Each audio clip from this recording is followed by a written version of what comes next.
I'm Judd Myers. I'm Scott Tipton. Welcome to Blastoff.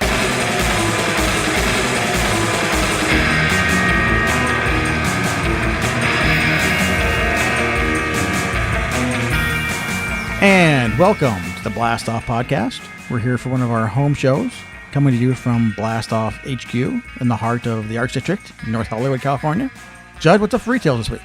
This week we're going to go a story within a story within a story. Sometimes reality reflects what happens in fiction. And this is a story about someone who I connected with that had a bit of a secret that he needed to let out. And sometimes it takes an extraordinary author to help you do that. What about in Comics 101? Comics 101 this week, we're talking about Steve Rogers, Captain America. And one of the most gratifying things about going back and looking at some of the pieces I've written about Cap over the years is that the character I loved when I wrote this 10, 12 years ago initially, all of a sudden the rest of the country loves now too. Thanks to Marvel Studios and Chris Evans, people love Captain America now. And they love Steve Rogers, kind of the way that those of us who have always loved Marvel always have.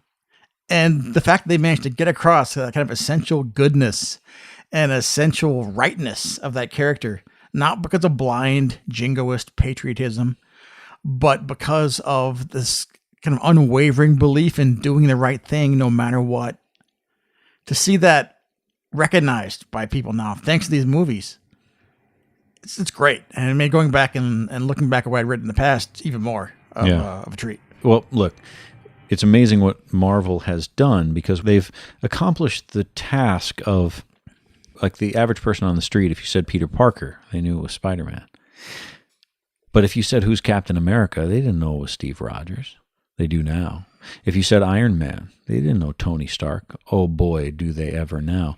What they did was they made the human part of the superhero just as important, if not more so, than the hero themselves. And the average person on the street knows who these heroes are. And even better, they know what they mean. It's the kind of thing I see now on memes all the time online where they see people quoting Steve Rogers. When you know you're right, you plant your foot and say, no, you move.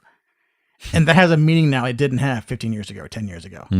And that's always been what the character has been about, is doing the right thing in spite of what's coming up against him. Right. And thanks to these movies, everyone gets it. It's pretty sweet. I can't wait to hear what happened. All right, everybody, listen up.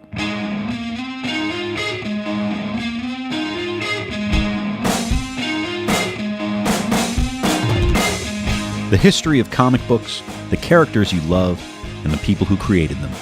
This is Scott Tipton's Comics 101.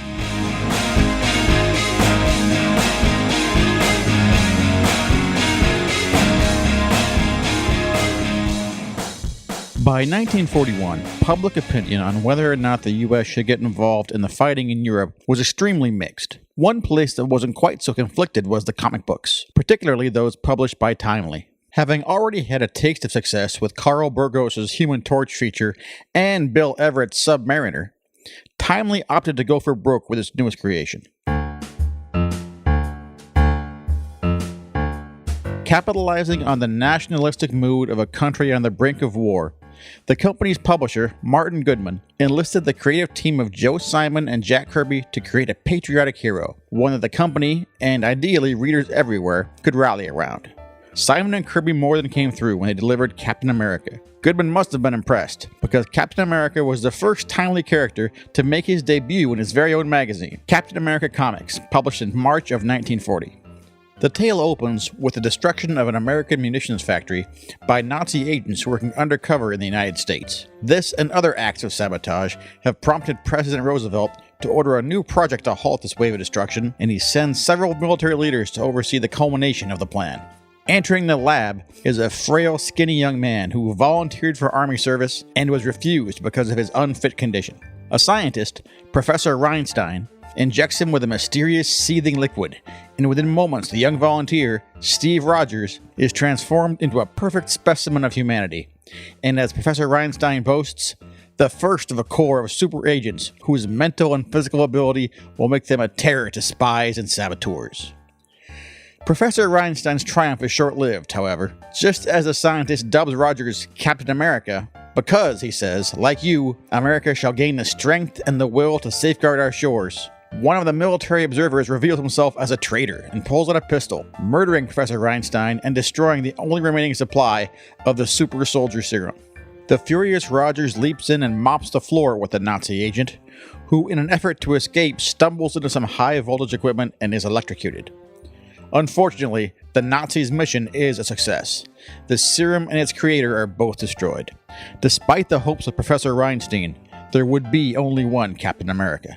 Given a red, white, and blue uniform and shield by the government, and, one hopes, some training, Rogers is soon making headlines foiling spies and saboteurs in the U.S. as Captain America. Stationed at Camp Lehigh as Private Steve Rogers, Cap befriends the camp's young mascot, Bucky Barnes, who excitedly follows Cap's exploits in the papers. One night, as Bucky visits Steve in his quarters, he stumbles upon Rogers changing out of his Captain America uniform. Rogers decides to train Bucky as his partner, complete with his own mask and red, white, and blue uniform. Whether it was intentional or not, the Captain America uniform, designed by Joe Simon, made the perfect statement about America's role in the upcoming war, or at least how most Americans prefer to think of it. Aside from the obvious notion of a man wrapped in the flag, note that Captain America has no offensive weapons, no gun nor sword. Instead, Captain America has a shield, which is purely a defensive weapon. The shield is unbreakable, representing the strength of America's intentions to protect the people of Europe from fascism. Even when Cap throws the shield offensively, the analogy holds. Cap is extending the strength and protection of the United States to defend the weak and helpless. Kirby only produced the first 10 issues of Captain America comics, in which Cap and Bucky face all manner of spies, saboteurs, and Nazi monsters. In fact, Cap's #1 nemesis, the Red Skull, also makes his debut in the first issue. Although the original 1940s villain is unmasked in his first appearance, the character has much more of an impact on Cap's revival later in the 1960s. Cap's original 1940s adventures were action-packed, if not particularly exciting. By 1949, with post-World War II patriotism ebbing, Cap's sales began to drop, leading to the comic's cancellation. Cap and Bucky saw a brief revival in 1953 fighting the communists, but the return was short-lived. By 1964, the Marvel age of comics was kicking into gear, and Marvel editor Stan Lee was looking for a way to punch up his newest superhero team book, The Avengers. Having already revived Timely's other Golden Age success, The Submariner, in the pages of Fantastic Four, it was time for lightning to strike twice, which it did, in The Avengers #4, Captain America Joins the Avengers. The story opens with a bitter, disgruntled Submariner nursing his wounds from the previous issue's battle with the Hulk and the Avengers, namely Iron Man, Thor, Giant Man, and the Wasp. The Submariner encounters a band of Eskimos worshipping a mysterious figure frozen in a block of ice. The belligerent Submariner busts up the party, rousting the Eskimos and hurling the chunk of ice far out to sea. The floating chunk hits the Gulf Stream, where the warmer waters begin to melt away the ice, revealing a human figure. The figure is spotted by an undersea craft, and Giant Man reaches his oversized mitt through the hatch to pull the now defrosted figure inside. The Avengers recognize his costume beneath the tattered shreds of his army fatigues as none other than Captain America. After a brief skirmish with the Avengers to establish his bona fides, always a good idea inside a cramped submarine, Cap tells the tragic story of what became of his final mission. While operating in Europe during World War II, Cap and Bucky were assigned to guard a new explosive-filled drone aircraft. The pilotless plane took off, and Cap and Bucky leapt after it in pursuit. But Cap couldn't hang on, and before Bucky could reach the fuse, the plane exploded, and a horrified Cap dropped into the frigid ocean below. Frozen in an ice floe, Cap had remained in suspended animation for decades until his discovery by the Avengers. It's later revealed that the super soldier serum kept his blood from crystallizing in his veins, allowing him to survive being frozen. Sure, comic book science. The rest of Cap's issue is fairly routine, but along with it comes the basis for Cap's characterization for the next 50 years, which still holds up today. Captain America is a man out of time, lost in a new world. We see a bewildered Cap wandering around modern New York, marveling at the technology and the fashions. Hopefully someone was good enough to tell him that we won the war, and wondering how he could find a place to belong. His membership in the Avengers fills that void, and while Cap eventually adjusts to the modern world, the best Captain American writers managed to keep Cap from coming across like a fossil, while still reinforcing his 1940s origins and values. There have been several exceptionally good runs of Captain America since his return in 1964. First off, naturally, are the Stan Lee Jack Kirby stories in Tales of Suspense. Initially, the series focused on Cap and Bucky's exploits in World War II, featuring frequent appearances by the Red Skull, including, finally, a look of his origin. Believe it or not, the Red Skull was once Hitler's bellboy. Later, the series shifts to the present day and injects Cap's adventures with a good dose of science fiction and high-octane espionage, enlisting Cap as a freelance agent in the spy agency known as S.H.I.E.L.D. and introducing the high-tech terrorists known as AIM, Advanced Idea Mechanics.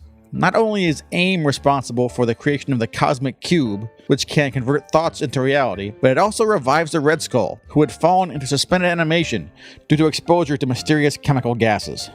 Writer Roger Stern and artist John Byrne delivered a very solid 9-issue run in 1980 in Captain America 247 to 255. Stern's characterization of Steve Rogers is consistent and historically accurate, while Byrne's art and storytelling are clear and appealing.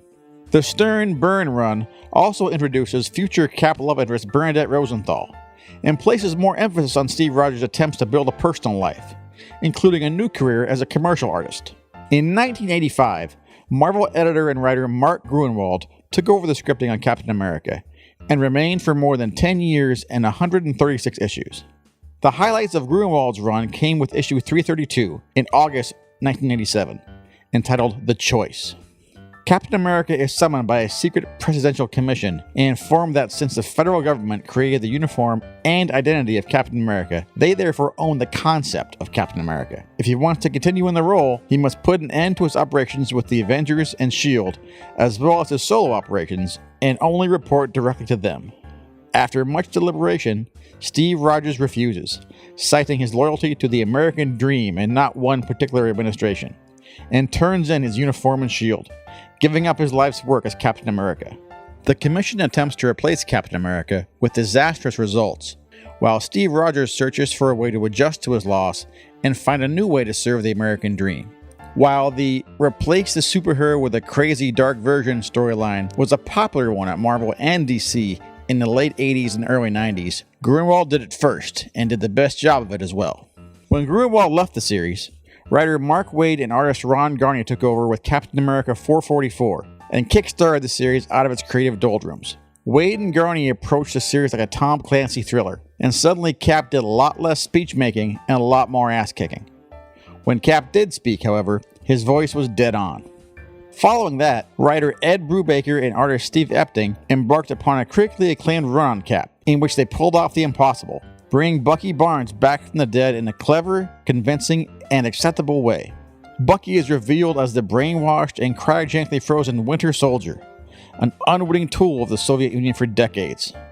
Brubaker and Epting were also behind the newsmaking Death of Captain America storyline of 2007, in which Steve Rogers is assassinated while turning himself in for violation of the federal government's Superhuman Registration Act. Brubaker and Epting continued to tell compelling Captain America stories without Rogers, starring Bucky Barnes as the new replacement Cap.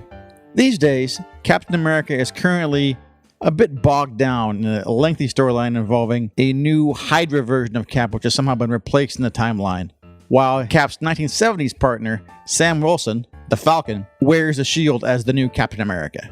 I'd rather have Steve Rogers, the real Steve Rogers, back in the suit, but if comics are anything, they're cyclical.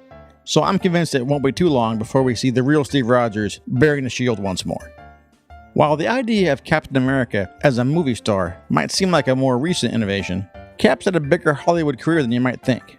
Captain America first hit the small screen in 1966 with the Marvel Superheroes cartoon series from Grant Trey Lawrence, which featured barely animated cutouts taken directly from the original Marvel comics. Of all those cartoons, Cap's theme song seems to have stuck with viewers the most. When Captain America throws his mighty shield, all those who chose to oppose his shield must yield. If he's led to a fight and a duel is due, then the red and the white and the blue will come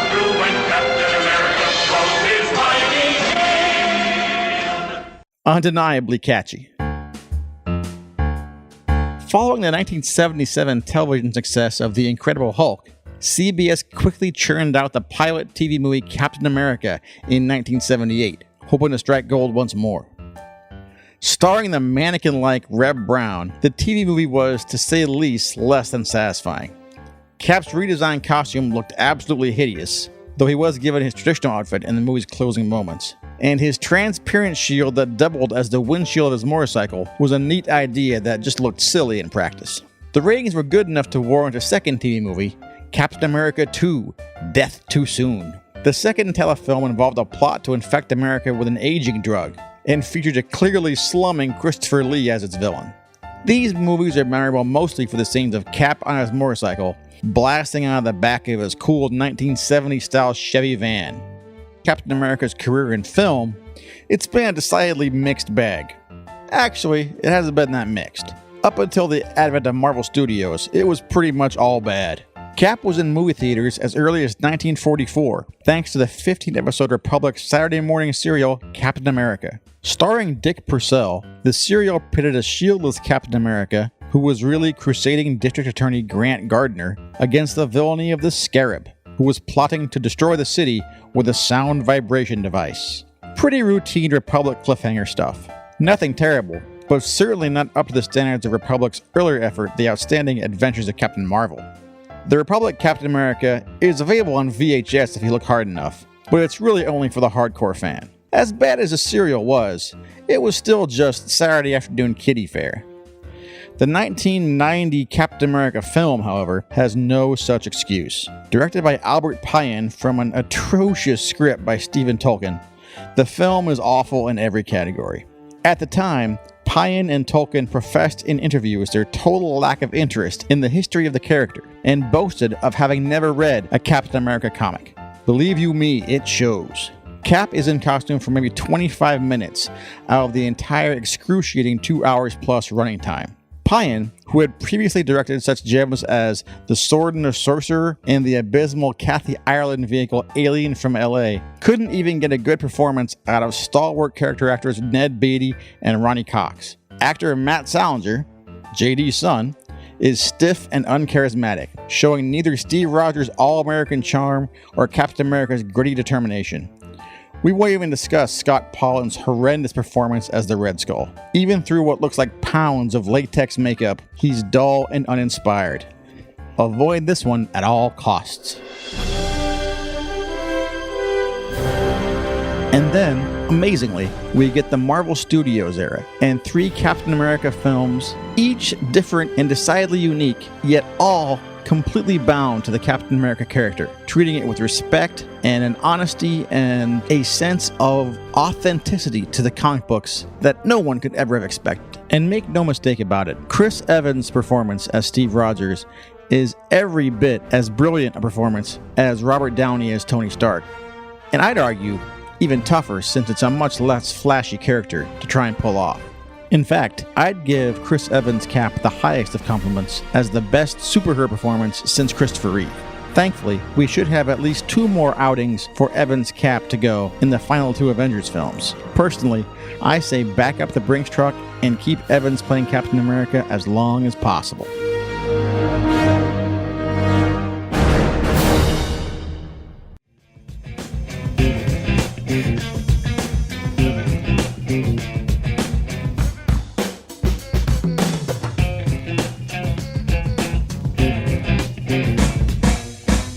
Listen up, everybody.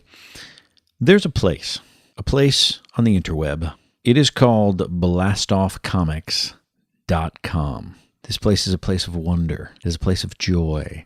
It is a place, a cornucopia of comic goodness. There's all kinds of wonderful things there. You listen to this on your headphones.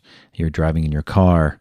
When you get to wherever you're going, your workplace, your home, open up your laptop, get to your desktop, and type in blastoffcomics.com, because what you're going to see is what you don't expect to see. Professor, tell them what it is they're going to see. Well, it's always been important to me that our website is not just a place to find out when we're open. It's important to know when we're open. I want that to be top of line. 7 days a week. 7 by days the a way. week, of course, 363 a year. But I want to provide content. I want to provide a place where people can come to read about comics. It's important to me because I've been doing this for so freaking long now, I can't stop. And so anyone who's been reading my websites over the years, whether it was Kevin Smith's Movie Poop Shoot or my own comics101.com, and now this, knows that I'm a dope as far as keeping up the schedule. I don't stop doing it. So there's new content nearly every day on blastoffcomics.com. I can attest. I'm exhausted, by the way. I'm exhausted. Someone help me. Okay, I'm going to let you go. And so every day there's new content from myself, and I've got a team of writers, people who love comics and love pop culture. And I try to provide a place. Hey, come in here and tell us about it. I've got a guy named Pat Shand, who is kind of like, when he comes in and looks at comics, he's new to comics by my standards. He's only been reading comics for a few years. What I love doing is giving him old comics from the 60s and say, hey, review this. Take a look at this Batman from 1958. And, to him, Batman is only Christian Bale screaming at Heath Ledger. And then he sees a big old happy smiling Batman chasing Joker down the street on a giant pogo stick. And he has no idea what to make of it. And because he's a really good writer, his reaction is always fun to read. I've got Ali Trotta, who comes in twice a week reviewing the CW, Flash, and Supergirl shows. And her perspective of someone who comes to these shows is not a comics person by nature, not somebody who grew up in comics, but loves these shows, loves these characters, loves these relationships. And loves calling us darlings. Yes. And I am not lying when I say that I enjoy Ali's reviews of the shows most weeks more than I enjoy the shows. I've got a guy, D. Jason Cooper from Australia, and it's the most interesting relationship I've ever had. Ladies and gentlemen, I had no idea he was from Australia. No idea? I've been doing this for a lot of years, working with a lot of writers on my websites. And usually it's fairly structured. And with Cooper, every month we have a different theme for what all of our writers are writing about on the website. Some months I tell Cooper, some months I don't. I just wait and let him see what he starts seeing on the website and let him react to it. Not because I don't love his writing and don't want to tell him, but because the couple times I did that by accident, I got such weird stuff back where what he thought the theme was and his approach to it. And I like unique voices who can write and have a perspective on comics. And you're going to see that in some form or another every day at the website. That's every day. It is every day. This is no joke. Oh. We are not kidding around. We have new content every day. And for the odd day when there isn't new content on, well, I'm hitting you with new comics. Yeah, and there's probably a podcast that day, too. Yeah, there's that too. Oh my gosh, it's never ending. And I would be remiss if not mentioning that for every month we've been in operation since the beginning, our artist in residence has been Elena Casagrande, who provides a brand new piece of art for our theme every single month. And they're just amazing. Elena is a genius. A genius. We have a section of our site that showcases all of the banners that she's done over the years. Relentlessly, month after month, she has put out thematically these extraordinary original pieces of art that just absolutely explode with emotion, explode with color, and they capture the essence of not just what our theme is, but the essence of these comic book characters and what they mean in history. There's not a month that goes by that Elena doesn't send in a banner that I go, holy shit, she should be drawing this.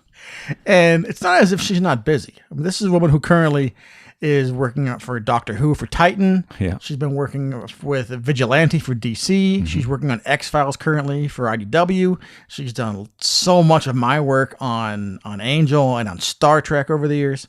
She's always got plenty of work to do, but she always makes time for her banners. And I will confess, there are some months where I pick a theme just because I haven't seen Elena draw Our Man yet. All right, it's JSA month. We're doing it. And by the way, we do sell her banners. Yes. Every year she puts together the 12 banners that she's made that entire year. She puts them together in a little limited edition packet, and we sell them in the store. And I suppose we ought to sell them on the website. Probably better place for those online to sell them. Gosh, I just came up with an idea there. So yeah, there's a lot going on at blastoffcomics.com. I mean, for better or worse, it's the work of my life every day, keeping this thing going. Come on by and read it, would you? Please?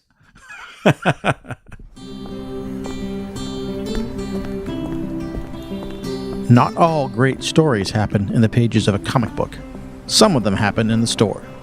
Welcome to Judd Meyer's Retails.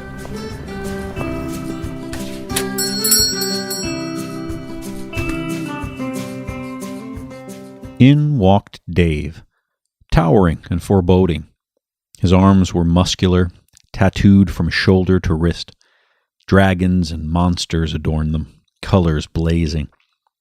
They dared viewers to glance at their majesty, but also intimidated them enough to look away. As with any new customer, their story is important. I can't pair the book with the man unless I know of what he's made. In Dave's case, he turned out to be composed of much more than just ink on skin and masculine presence. His story had secret chapters, with little hint of their content. 'Twas brillig, and the slithy toves did gyre and gimble in the wabe. All mimsy were the borogroves, and the mome raths outgrabe. Beware the jabberwock, my son, the jaws that bite, the claws that catch. Beware the jub-jub bird, and shun the frumious bandersnatch. I used to collect a long time ago, Dave said. Loved reading these things. Guess I got distracted somewhere down the line and stopped. What's going on in the world of comics these days? I gave my standard reply, well, we're in a comic book renaissance right now. Mountains of great product in every genre. Dave asked, where should I start? As with all new and returning readers, some sleight of hand is necessary to glean the information I really need to help them begin. It'll never be about the product, but it will always be the human being holding it. Where are you from? Dave had just moved to Los Angeles from Florida. He'd been working 2 jobs there and decided to make a change. He landed some freelance construction work and had been plying his trade at different sites all over the city. This explained the calloused hands, the sun-baked skin, the tattered, paint-splashed clothes. I came to know this as Dave's regular attire and also came to enjoy the furtive, somewhat frightened glances from other customers in his vicinity. And so began our relationship. No ceremony, no dating rituals, no dinner and a movie. Just our good old-fashioned love of the written word and scrawled-on page that defines us and keeps us close. Intimacy of the mind. Dave was surprisingly literate in his tastes. He'd read many obscure novels as well as the classics, and had a solid knowledge of pop culture in general. While we began focusing on the most widely read superhero fare, Dave quickly became fascinated with more alternative titles. I chuckled at the idea of this construction worker at home, feet up, giggling at Daniel Clowes and Chester Brown. Once, sometimes twice a week, Dave would come in, and we'd talk at length about what he'd just read. He devoured everything I threw at him, and came back for more. Urasawa? Done. Tinapple? Done. Hernandez Brothers? Done. Not to mention Wade, Johns, Bendis, Brubaker, and the epic majesty of his favorite Marvel Annihilation epic. He took his vorpal sword in hand. Long time the manxome foe he sought. So rested he by the tum-tum tree, and stood a while in thought. And as in uffish thought he stood, the Jabberwock with eyes aflame came whiffling through the tulgey wood, and burbled as it came. It was painfully obvious that Dave was unhappy with his work. While I could tell he must have quite a bit of carpentry skills, and his body was most certainly built for the task, he also had a softness about him. an intellectual flair that didn't befit his profession. I was unhappy in Florida. I felt so far away from everything. I thought maybe if I moved out here, I'd get closer to the things I really want to do, Dave confided. I have this image of who I want to be, and if I don't do it soon, I worry I'll get too old and miss the boat. It's fear that stops us from being who we want to be, Dave, not time. I'm working on a few things, he replied. We'll see if they pan out. His demeanor changed as he spoke. He seemed angry with himself. The smallest thing could trigger a shift, transforming him into an insecure giant. Because of this quality, I pried less than I normally would. If there's any certainty in lessons learned during a life in retail, it's this. Never judge, never assume, never expect. You will find yourself embarrassed, you will make an ass of yourself, and you will see all expectations eclipsed. Time passed, and Dave's visits tapered off a bit. I knew he was working on a big construction job, so he must have been overwhelmed. His subscription file grew, but I was far from alarmed. I found myself with a rare day off. I discussed it with my lovely little girl, and we decided to take advantage of the clock and make it a daddy-daughter day. I went online and found a crazy kids show playing at a local theater. It was a strange and mysterious version of Alice in Wonderland that nearly defied explanation. In this unique little production, Alice, not the one from Lewis Carroll's novel, but the one from the Brady Bunch, wakes to find herself in a surreal world where the classic story unfolds and is frequently interrupted by the characters we know and love from the story, breaking out into songs by modern rock bands that had one hit and faded into obscurity. Yeah, I know. But there were glowing reviews, and parents online raved, so the tickets were procured. We had a nice lunch, and we went to our matinee. The lights went down, and the wackiness ensued. It started off like gangbusters, weird pop culture references that cracked us both up, but only I really understood.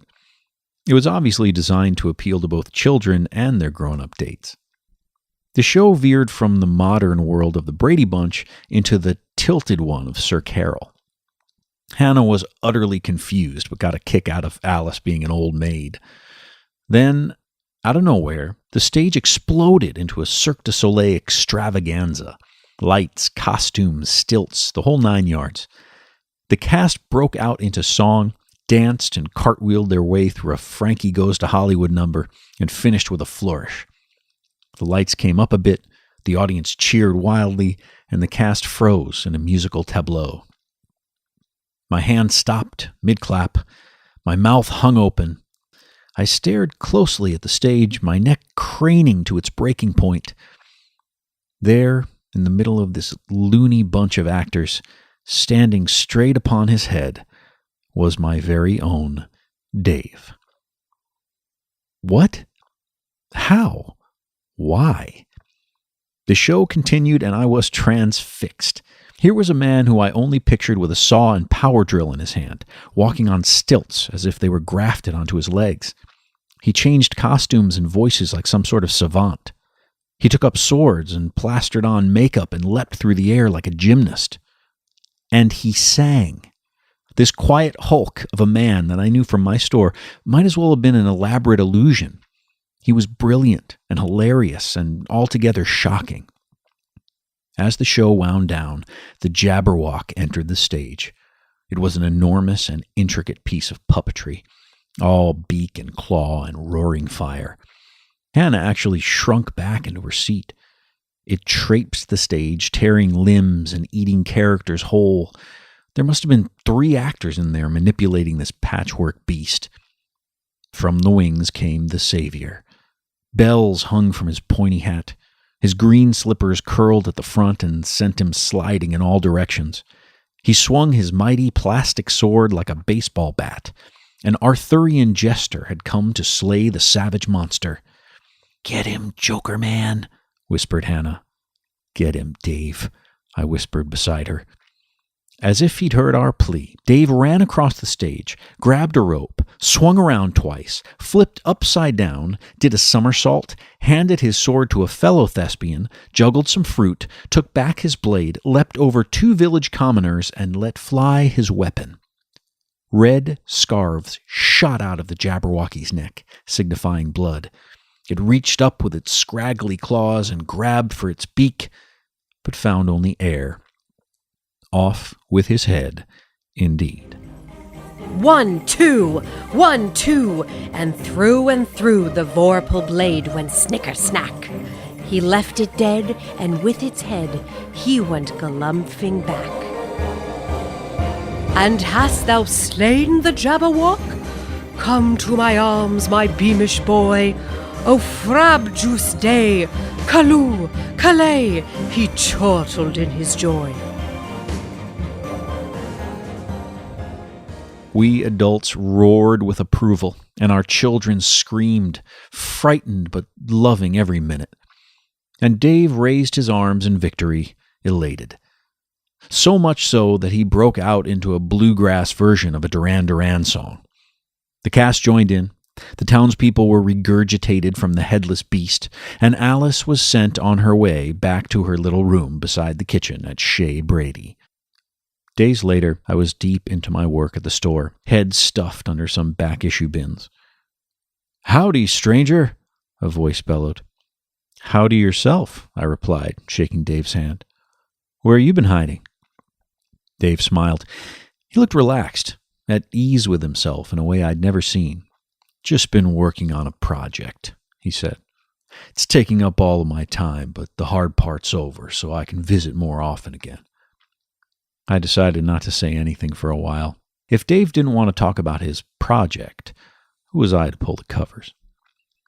We chatted up a storm as usual, walking the shelves and speaking passionately about comedy and tragedy and romance. I was no longer surprised at how adept Dave was at discussing these themes and how they lifted themselves from the written page into our hearts and minds. Dave looked at his watch and grumbled, "Gotta get going. The new building site is all the way across town. Hate traffic. Hate construction. Hate." Again, the curtain fell over Dave's face. It was painfully clear that this dual-role life he was living was eating him up inside. But maybe it wasn't just that. Maybe he needed to talk to someone about it. Sometimes letting the hero know you've discovered his secret identity can be a relief of epic proportions. "By the way," I said flippantly, "you make an excellent woman." Dave looked perplexed. "What did you just say?" "I'm also very impressed that you can put lipstick on with your toes while wearing a colander on your head. Not an easy feat to accomplish for any 6-foot-tall man." There was a long pause. Dave turned beet red. "When did you see it?" he said softly. "A few days ago," I replied with a smile. "Went with my daughter. Almost had a heart attack when I saw you up there." "Why didn't you tell me you were an actor?" "Because I'm not an actor," Dave demanded. He smiled a proud smile and announced, "I'm a clown." We both laughed hysterically, struck by the hilarity of such an honest declaration in the heart of Los Angeles, city of stars. Over the next few months, Dave spilled the beans about the true trajectory of his life, from a small town in Florida to a large city to a road trip bound for California, about his love affair with theater and the circus and commedia dell'arte, how he'd have to time everything just right to get from construction sites to whatever theater he was secretly performing in, how he'd rehearse late into the night with paint under his nails and a rumbling in his belly, how he desperately wanted to leave behind the world of drywall and staple guns. "Sometimes I imagine spending every day just making people laugh. I imagine looking out and seeing happiness and wonder. I imagine it every night, and then I wake up and I find myself with a hammer in my hand." I thought carefully before responding. I take imagination seriously. I read somewhere that we think in pictures, that the more we think about what we love, the more likely we are to find it in front of us. Don't hide your pictures away, Dave. You're not just looking at them. You're in them. We talked for many weeks after that, Dave finally outing himself and regaling me with stories of covert auditions and much heartache, which it seems is a constant in the life of a performer. Clowns especially. Then the day came when Dave's golden ticket presented itself. He came into the shop, wound tightly. Obviously, something was up. Something big. "What's going on, Dave?" I said, concerned. "You look kind of pale." "Disney!" he shouted, startling some of the milling customers. He went on, out of breath. "There's an opening at the park. I have an audition next week. There's only one slot. They said they need someone who can walk on stilts, juggle, and improvise." "Well, that's got you written all over it," I said, beaming. Dave's jaw tightened. "But there are going to be hundreds of people auditioning for this, and they're only picking one performer. The rooms will be packed with young kids, more athletic than me. Kids whose knees don't creak when they get up in the morning, who don't have scars on their hands and wrinkles around their eyes." I shook my head sympathetically and said, "Yeah, but none of them have slain the Jabberwock. Saw it with my own eyes. Truly an amazing sight." We laughed together, two friends old enough to understand what victory really is. Not a job or a paycheck or a title. It's knowing who and what you are, without fear of reproach, without need to hide in the dark. It's not the slaying of the fearful Jabberwock. It's the courage you arm yourself with on the way that really counts. "'Twas brillig, and the slithy toves did gyre and gimble in the wabe. All mimsy were the borogroves, and the mome raths outgrabe." Soon after, my friend Dave came in and closed his subscription account. He was moving away, too far to make any weekly visits. It was a bittersweet moment for two men who had shared so many fine stories and spent so many hours discussing the truth of things. But that was then. Now, my friend Dave lives even closer to his dream. Just a few blocks away, in fact. From one end of the country to the other, he traveled, pursuing something he wasn't sure he could accomplish. Now, my friend Dave walks the fabled streets of Disneyland, a knight on stilts, forever on parade, only laughter in his wake. He teaches the younger kids what it really means to be a clown, what it means to live your truth, what it means to slay your very own Jabberwock and live to tell the tale. Imagine that.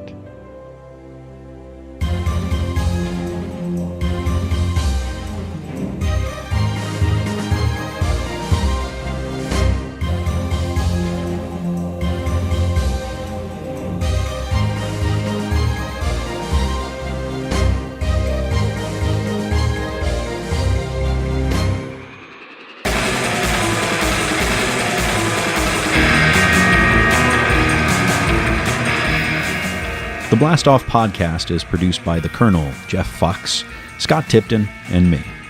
Original music is composed and performed by Derek Anthony Gray. You can find more of his musical compositions on his website, derekanthonygray.com. For more information about anything you've heard us talk about today, check us out online at blastoffcomics.com. We have an active Facebook presence, so check us out over there on Facebook. And you can reach us on Twitter at blastoffcomics or on Instagram. Or you can come by our retail location in North Hollywood in the heart of the Arts District, 5118 Lankershim Boulevard in North Hollywood, just 2 blocks south of Magnolia. See you soon.